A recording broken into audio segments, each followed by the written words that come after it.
did the genealogy, you would find, I'm sure the same applies to these people in Canada, because what happens is this, the more I understand this, they have official relationships, and those official relationships, which are based on genetic lines, just like they interbreed in royalty, who can we get so-and-so on a genetic basis to marry?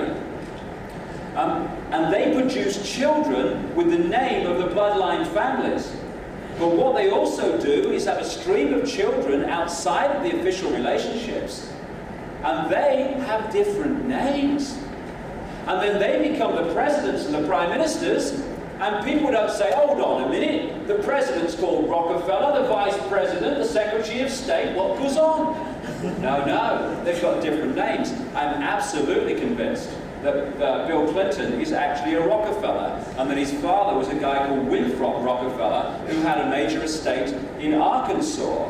And that famous handshake, when Clinton shook hands with President Kennedy, you might have seen that a number of times, that was actually set up by Winthrop Rockefeller, who was just out of shot when it took place.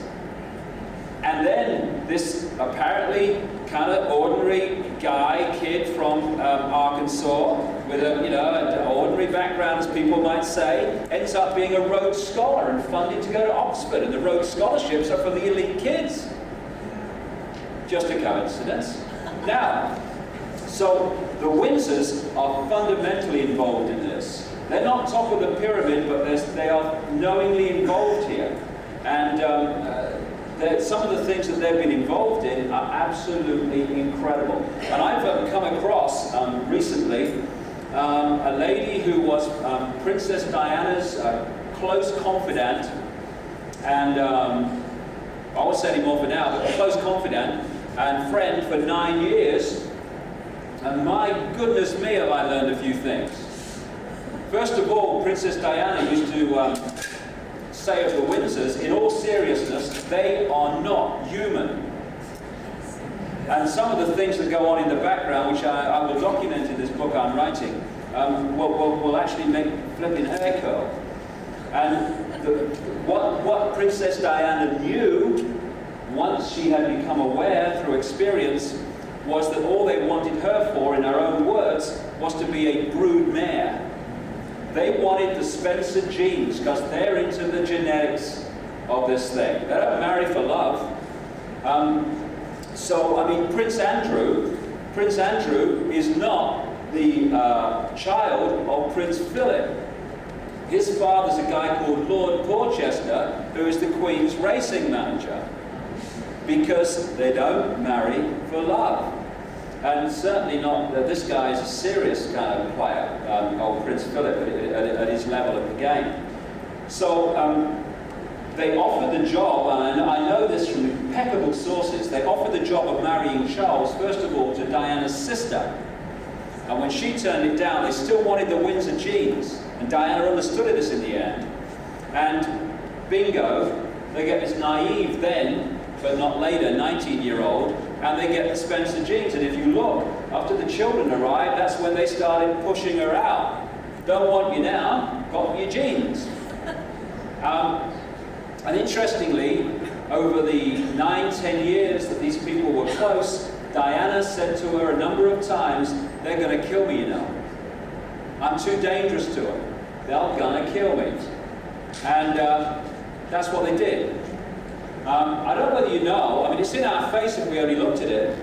I don't know whether you know that in that route that the car took before it crashed in the tunnel, all the traffic cameras, including those in the tunnel, were switched off at the time.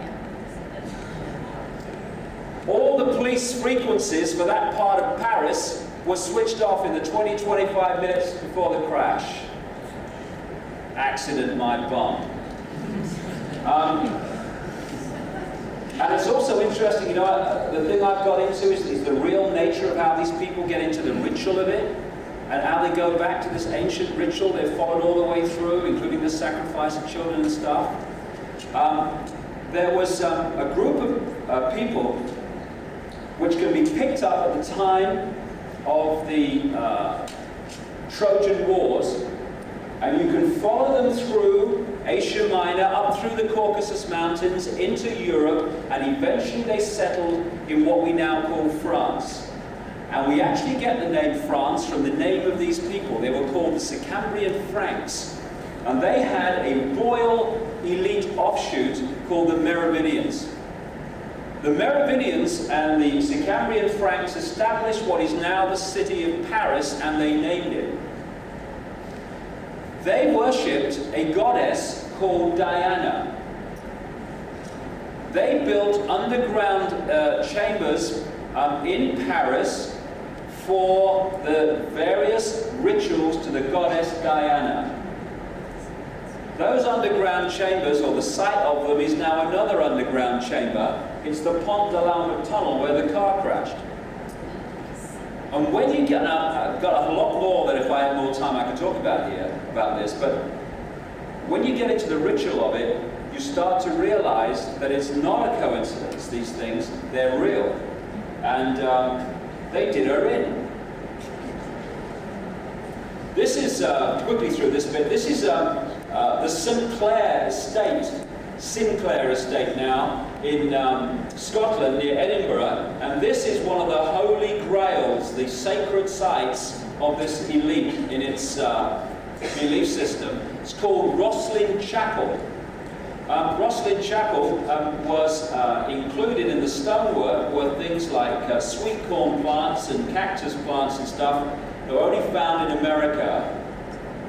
Stonework of this building was built, as the building itself was, before Columbus left to find the Americas.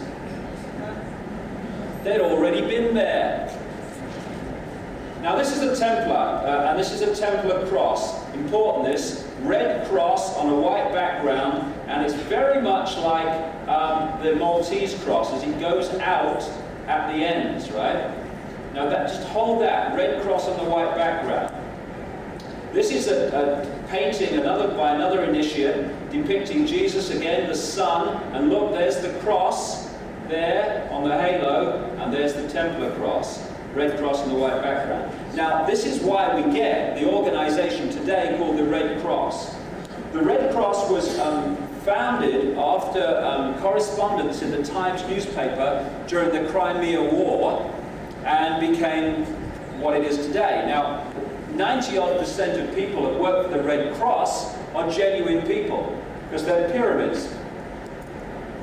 But the real reason the Red Cross exists at the peak of the pyramid is because if you're orchestrating wars and what have you, or whatever your manipulation is, the Red Cross allows you to get inside a country whenever you like almost, because they can get in times of war and what have you. So it's great for manipulation. They use the Red Cross for this, while most of the people involved are very genuine. And not coincidentally, that is the flag of England, the Templar Cross.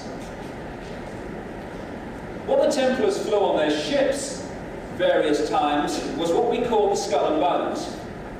The skull and bones is another symbol that goes from the ancient world to the present day. Skull ceremonies have been very much part of their ritual all through these thousands of years I'm talking about. The Templars indeed, during their purge in 1307, were accused of these skull ceremonies and what have you. An organization in America called the Russell Trust was one of the major companies that ran opium to China for the British, and is still involved today in running drugs to the children of North America, etc.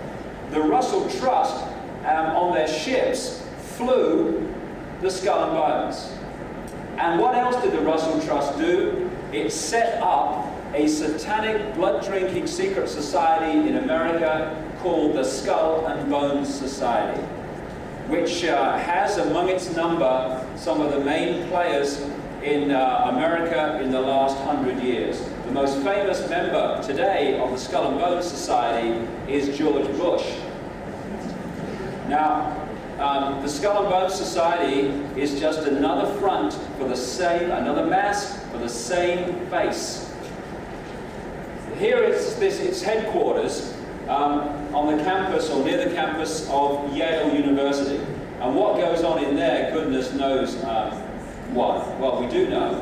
One of the initiation ceremonies, and George Bush would have gone through this, is you have to lie naked on your back in a coffin while you shout out details of your sexual experiences while wearing a ribbon in a very strategic place.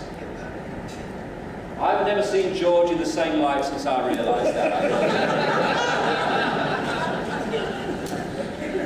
They take 15 elite students from the bloodline families every year.